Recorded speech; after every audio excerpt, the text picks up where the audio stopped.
Okay, it's going to be another classic Royal Rumble review. This is Royal Rumble 2001.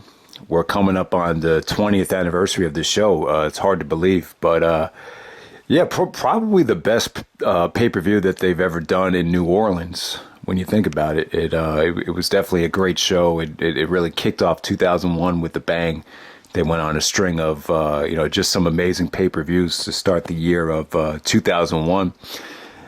But yeah, man, we start off the show with Edge and Christian defending the Tag Team Championships against the Dudleys. And yeah, this was great stuff. It was refreshing to see this be a non-gimmick match. Didn't get too much time, but Edge and Christian were funny as heels the way they both jumped out of the ring after the Irish whip, and the Dudleys had to go drag them back to the ring. So that was a lot of fun. Just a lot of creativity here. Some nice interceptions with the 3D. You could tell these teams really knew each other inside and out by this point. A lot of fan support for There was a lot of Devon chants. So they wanted him to get the hot tag. Just a lot of emotion with, Devon go get the tables, the what's up thing. There was a concerto where I think Edge and Christian missed. So they really just delivered just a really fun match for the amount of time that it went. I mean, this is the only match of the night that maybe you wish had gotten a little bit more time, but yeah, just a really fun way to open up the show. So the Dudleys actually win with the 3D. It actually got, came off really great. And you almost forget that the Dudleys actually were the team that goes to WrestleMania 17 as the champions, not Edge and Christian, but Edge and Christian won it back at WrestleMania. All right, so the next match, we have Chris Benoit, the Intercontinental Champion, defending the belt against Chris Jericho in a ladder match. And yeah, man, I mean, this was kind of like icing on the cake to the whole Benoit-Jericho feud. It really was. And, Benoit actually comes in as the IC champion. You almost forget about that. He actually won it from Billy Gunn at Armageddon. But yeah, man, this is just an awesome way to end this feud. I think a lot of people, look at this thing as, the start of the whole Benoit and Jericho, earning respect for each other, and eventually they started tagging up, later on that year. So it definitely set the tone for Benoit's face turn.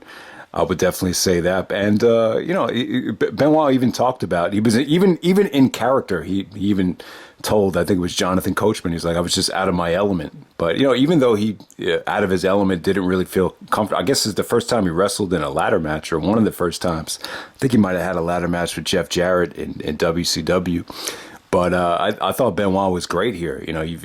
I thought he really, delivered something different. It just didn't feel like a spot fest. It felt like they were trying to punish each other. I thought Benoit blended his technique with brutality quite well. I just had some nasty spots here. Now, it is a little bit tough to watch. I would say probably the most vicious bump Benoit ever took was the torpedo chair shot. So he tries to do his torpedo spot out of the ring, and Jericho in midair clocks him with the steel chair unprotected.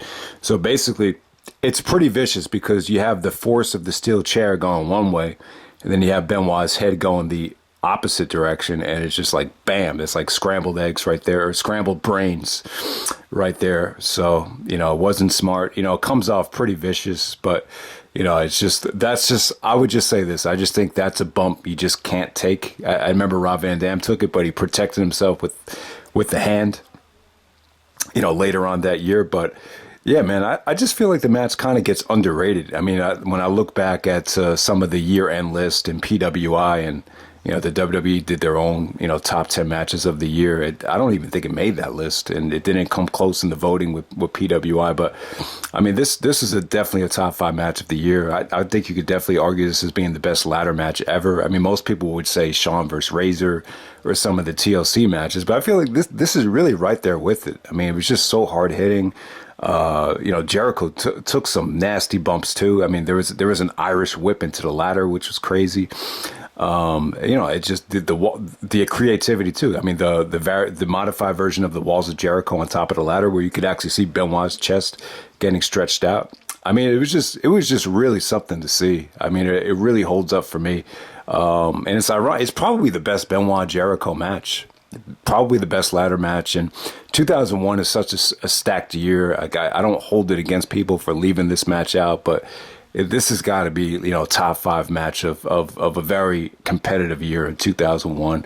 And I got to give credit to Jim Ross too. He was great in this match. He's like, this is the damnedest thing I've ever seen. Like, you could tell it exceeded his expectations. And when Jericho grabbed the IC belt, he was like, Jericho. I mean, I think I remember my brother griping about the finish because it looked like he didn't find it believable when Benoit was trying to get back into the ring, and then Jerry Lawler was like, forget about getting up the ladder, just get back into the ring. So it did look a little bit unrealistic, I would say, but it never took away from the match for me. I thought this was awesome stuff. If you haven't seen it yet, do yourself a favor and check it out on the network or wherever you can. The ladder match DVD.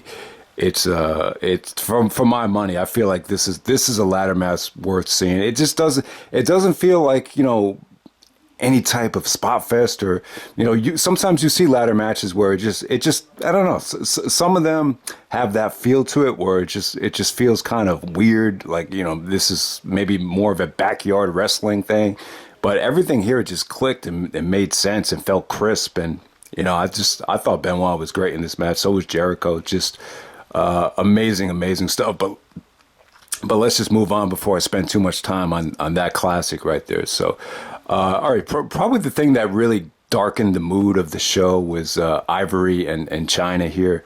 Ivory was part of the Right to Censor. She was definitely mocking Chyna because of a neck injury. And during the match, Chyna re-injured the neck from a, whiplash from the turnbuckle after she did like a cartwheel. So they had to escort her out of the arena on a stretcher.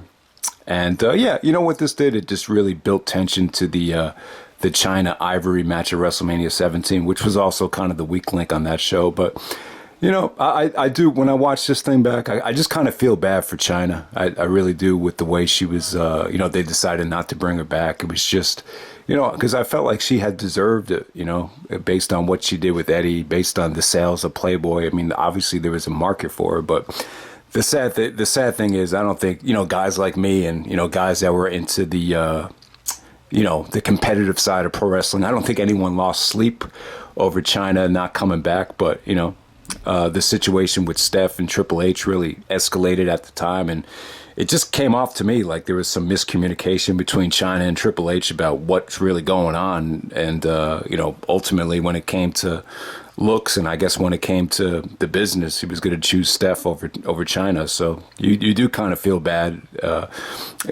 looking at the decline of Chyna's career after, they decided not to bring her back. But, it is what it is. So let's move on to the WWF Championship match. You get Kurt Angle taking on Triple H here. And, there's just really like too much going on here. And it's just a shame because I just felt like this really could have been a classic match, but you had so much overbooking here. All right, so Stephanie is with Triple H at the time. The love triangle had pretty much died down at this time, but the Trish and Stephanie feud was in full board here. The whole storyline revolved around Trish Stratus having an affair with Vince, and Stephanie was just jealous of Trish, and the tension between Steph and Trish started with the whole miscommunication of Triple H showing Trish a wrestling hold, and Stephanie was under the assumption that they were having sex doggy style in the locker room. But if you watch the footage back, Triple H is just showing her how to put on a wrist lock. So that's this whole Trish and Stephanie thing kind of dominated the storyline here, and like it just felt like the Triple H Angle match. It kind of became like an afterthought there. But there was a lot of people that wanted Triple H to win the belt back, and Triple H and Kurt Angle, there wasn't really a lot of tension between them. It was just basically about the title. Triple H basically implied that the only reason Kurt has been champion for, a couple months at this point was because he allowed it.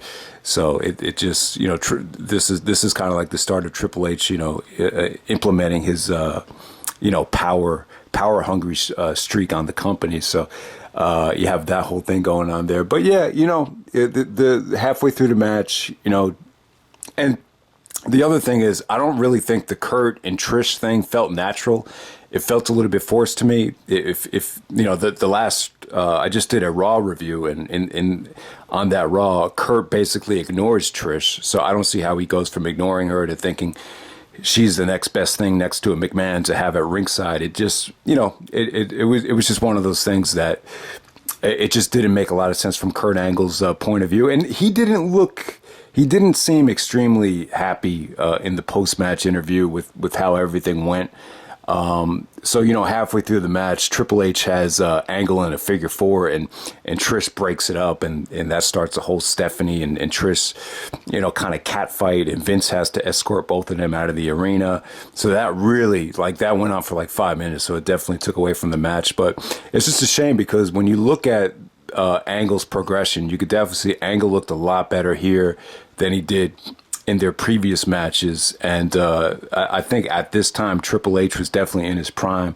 You look at his physique and just his fluidity and movement. He was able to really combine, you know, great strength and great athleticism into one package here. And, you know, he really never looked better. So I just feel like a lot of the work that they did kind of went lost and unappreciated. I mean, Triple H did some great you know, working over Kurt Angle's legs here, the chop block, you know, picking apart his ankles and just rubbing back on the ankle. He really, Triple H was in really full control here. Ring general, you know, putting on the Indian Deathlock, the figure four, really went to work on Angle's knees, you know, quite just engaging dissection of the knees from Triple H. I mean, it just came off great. Very similar to the way he wrestled Benoit in No Mercy, where he really wanted to show off how technically he could pretty much be. But, you know, Angle was great too, man. This is the first time Angle busted out the moonsault. He stopped doing it because he actually hurt Bob Holly's arm. He actually broke his arm, and they actually told Kurt, you know, don't do it until you could get it right. And you know, he pitched the idea to Triple H. He's like, you know, what can we do to really make this match better? And he said, you know, can I do the moonsault? And he's like, do you think he can hit it? He's like, well, if you think he can hit it right, then do it. So you give Triple H credit, man. You know, this is right before WrestleMania. So if Triple H breaks his arm, there's a big chance he might not have been a part of WrestleMania 17. And so, yeah, I just thought they did some great stuff here. Angle going for the moonsault and Triple H countering it into a razor's edge. I mean, some of the stuff that they pulled off here, I'm like, man, like, you know, where did that come from? I think this is the first time Angle actually pulled off the running belly to belly. It didn't look as smooth as he eventually did it, but, you know, he pulled it off here, man. It was just, you know, great stuff. You know, Earl Hebner got knocked down. Triple H hits the pedigree, and, you know, while Earl Hebner's knocked down, Austin comes out, gives Triple H a stunner and hits him with the belt. And yeah, I mean, it was kind of expected. You know, this is retaliation for, you know, Triple H screwing Austin on Raw when he had his title shot against Kurt Angle. So it is what it is there. You understand the storyline. You know, the Triple H and Austin were feuding. You know, that feud was more at a sky high level than, you know, the Triple H and Kurt Angle situation, which kind of died down by that point. But, you know, it's still a nice little match between Kurt and Triple H. You know, those guys have a lot of history together. This was the feud of the year. In 2000, most people would say, and PWI had actually won Feud of the Year, and the Love Triangle is considered, you know, one of the best storylines ever. But, you know, this is definitely the best match they had together, without a doubt. Better than, you know, the Unforgiven match, better than their match from No Way Out 2002 when Triple H had just got back. So yeah, man, just great stuff there between both guys. And then we have the Royal Rumble match from 2001, which I would say most people probably consider it, you know, top 3 Rumble of all time. It's definitely up there. I've seen some people say this is the second best match of 2001. I wouldn't go that far, but I think it definitely is deserving of being mentioned in terms of some of the best pay-per-view matches of the year. It was definitely a step up from the previous Royal Rumbles, just, you know, production-wise, talent-wise. I just think everything was a step up here. But, you know, the Royal Rumbles are tough to rate, and I know the 99 Rumble, you know, some people thought I overrated it, but, you know, I was trying to put myself in position to go back in time in 1999, it's sometimes the enjoyment of the Rumble has much more than just wrestling ability to rate the match. I mean, a lot of it is just shock value, facial reactions, how things came off at the time. So the Rumble is always fun. I understand, some of the previous Royal Rumbles were really lacking in star power, but with this one, they really hit the nail on the head. It really accomplished a lot of things. I think they did a good job of, being unpredictable here. I think by the time you get to Austin coming out and Triple H, attacking him from behind and bloodying him up, I think a lot of people kind of counted Austin out of the match, and they were like, oh, I guess Austin's not going to win this thing. And then the fact that Austin actually ends up winning is kind of like, it was a severe gut check. And I think everyone went home happy. They built Kane was great here. If Kane was ever going to main event WrestleMania and it ever got to the point where people could really buy into it and actually be okay with it. Kane's had some ups and downs in terms of being stale, but, he came off great here. I believe he actually set a record for eliminations.